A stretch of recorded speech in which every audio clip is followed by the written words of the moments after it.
નમસ્કાર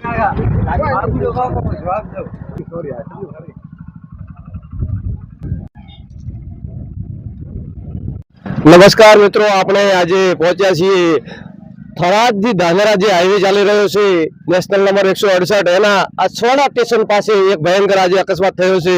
એ પિકઅપ વાહન છે એ અહીંથી પસાર થઈ રહ્યો હતો અને એ સંજોગોમાં છોડા સ્ટેશન પાસે જે સોલાર પ્લાન્ટ માટેના જે ધોબલા ઉભા કરેલા છે એક ધોબલો તૂટી અને જે પિકઅપ અહીંથી નીકળી રહ્યો હતો એ સમયે પિકઅપના આગળની સાઈડ પડ્યો છે અને પિકઅપને ભારે નુકસાન થયું છે અને વાહન ચાલકને પણ અહીંયા થોડી ઈજાઓ પહોંચી છે।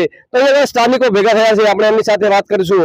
સાચી વસ્તુ છે। હું છેલ્લા 2 વર્ષથી મારું મંડાર દુકાન છે અને રાનો વતની છું। હું અપડાઉન કરવાનું થાય છે। ઘણી વખત હું જોઉં છું કે આ તો નોર્મલ છે, થોડા પવન યા તો વધારે હોય ને બધા થોંભલા હલતા હોય છે અને આ તો ઠીક છે, 4 વ્હીલર હતું, કેમ્પર ગાડી હતી, મજબૂત હતી, એની જગ્યાએ જો 2 વ્હીલર વાળો હોત તેમની શું હાલત થતી। એટલે મારી તો સરકારશ્રીને અને જે બી રોડ કોન્ટ્રાક્ટર જે બી એના કરતા હતા હોય આપણને ખબર નહીં કોણ હશે, પણ એમને એક જ ખૂબ નમ્ર વિનંતી છે કે મહેરબાની કરીને જે સોલર સ્ટ્રીટ લાઇટો લગાડી છે એક પણ કાયદા પ્રમાણે એક પણ કેપેબલ નથી, બધા થોડા પવનમાં આમથી આમ ડોલતી જાય છે।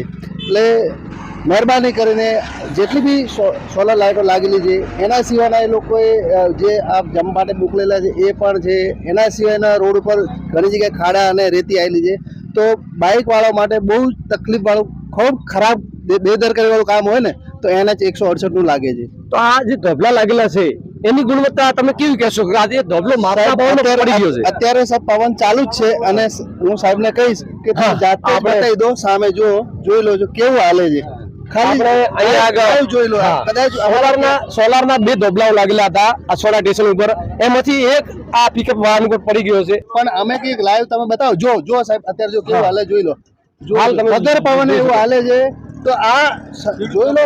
બચારો અહીંયા જતા વટે બારગુ લગભગ મોટા ભાગના ગરીબ માણસો જ મજૂરી કરતા હોય છે અને એમના ઘરે આવો હાદસો હોય તો કેવી રીતે એમનું પૂરું થશે? એટલે સરકારશ્રીને નમ્ર વિનંતી છે કે એના માટે કંઈક કરે અને આના ઉખાડીને સારી ગુણવત્તાવાળા થોભલા લગાડે જે એકબીજાને હલે નહીં, કોઈને નુકસાન ન કરે એવું। શોભાના ગાંઠિયા જેવા જ છે, એક કે સ્ટ્રીટ લાઇટ લગભગ 4 કે 5 સ્ટ્રીટ લાઇટ ચાલુ હશે, બાકી બધી બંધ છે, કશું જ કામ રીત નથી।